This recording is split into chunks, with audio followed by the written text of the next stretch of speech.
many years on earth, you will pass from place to place, and you will be as dice in the backgammon. If Shamsi Tabriz draws you to his side, when you escape from captivity, you will return to the orb. There's the dedication to Shamsi Tabriz, his friend. This is love, to fly heavenward. Here it is, the mystical ascent to heaven. To rend, that's what love is, the mystical ascent. To rend every instant 100 veils. The first moment to renounce life, the last step to fare without feet. So you begin to think Ibn Hazm may have been meaning more when he extols love to the extent that he does. To regard this world as invisible, and not to see what appears to oneself. O heart, I said, may it bless thee to have entered the circle of lovers, the mystical adepts. To look beyond the range of the eye, to penetrate the windings of the bosom. Whence did this breath come, O soul? Whence this throbbing, O heart? O bird, speak the language of birds. I can understand their hidden meanings. The soul answered, I was in the divine factory while the house of water and clay was a-baking. I was flying away from the workshop while the workshop was being created. When I could resist no more, they dragged me to mold me to the shape like a ball. Happy in the moment when we are seated in the palace, you and I. Two forms, two figures, with one soul, Shamsi Tabriz and him, you and I. The colors of grove and voice and birds will bestow immortality. At the time when we came into the garden, you and I, into this garden poetry that you'll get in, we'll see in a moment in Omar Khayyam. The stars of heaven will gaze on me, will show the moon itself, thou and I. Thou and I, individuals no more, shall be mingled in ecstasy, the ecstatic vision. Joyful, secure from foolish babble, you and I. The bright plumed birds of heaven will devour their hearts with envy. The place where we laugh in such a fashion, you and I, in this great wonder, you and I, sitting here in the same place, or at this moment, both in Iraq where I am and you are out in Khorasan, but there's no thing of space or time. It doesn't exist because we're in mystical ecstasy, you and I.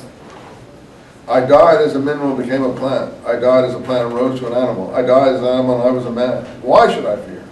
When was I less by dying? Yet once more I shall die as men, to soar with angels blessed. But even from angelhood, I must pass on. All except God doth perish. You see, God is everything. All perishes except him. We, the mystic, are in him.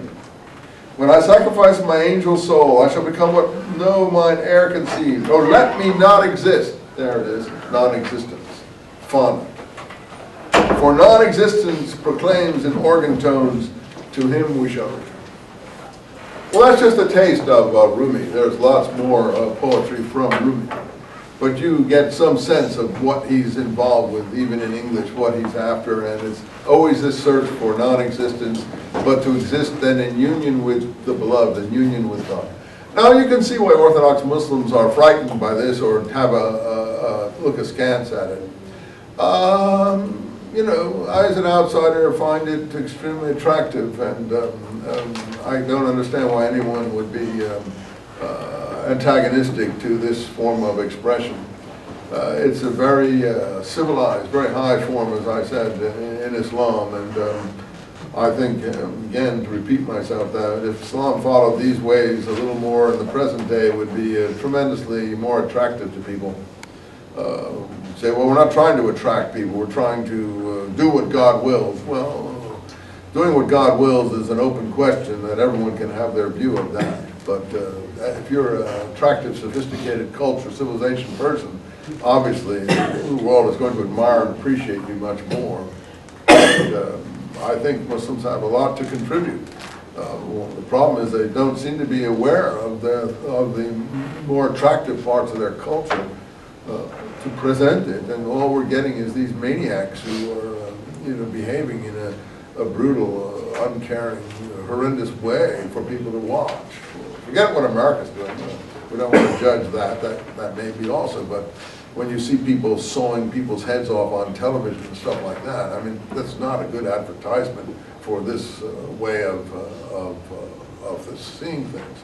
And I think the Sufism obviously is.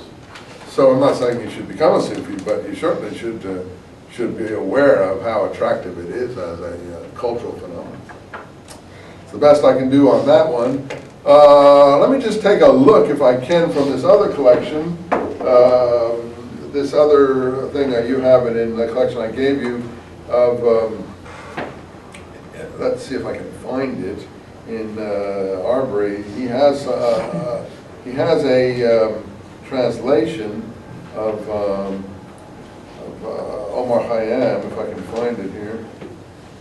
It's very hard. I think, is this it here? No, let's see.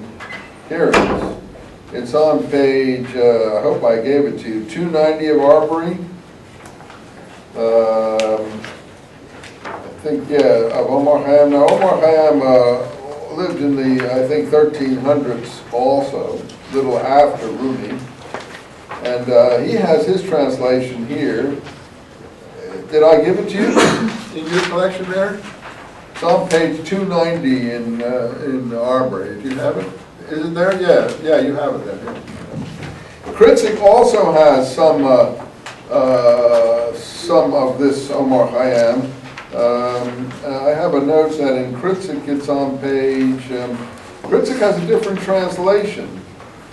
Let's see, Kritzik is on page 167. Let's see, 167. I get my finger in it. And the other, I hope I gave you that. Maybe I didn't. I had to do it quickly because they were after me. Yeah, there's a translation there.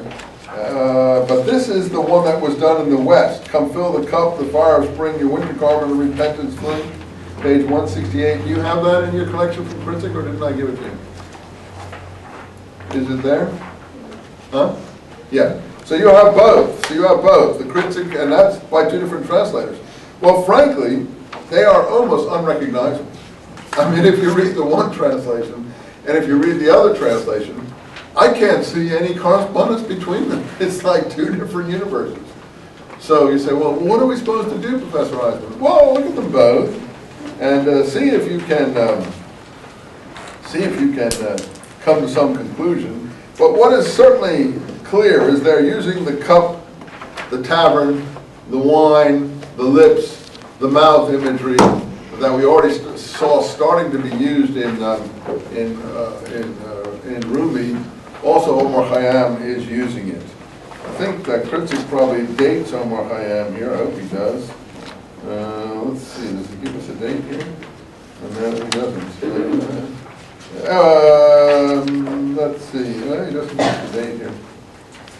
Anyway, it's in the 1300s. Maybe they don't even have the exact dates. I don't know. I think that they do. And he says here at the beginning, Kritzik, the most famous line in English literary translation is, a book of verse underneath the bough, a jug of wine, a loaf of bread, and thou beside me singing in the wilderness, O wilderness where paradise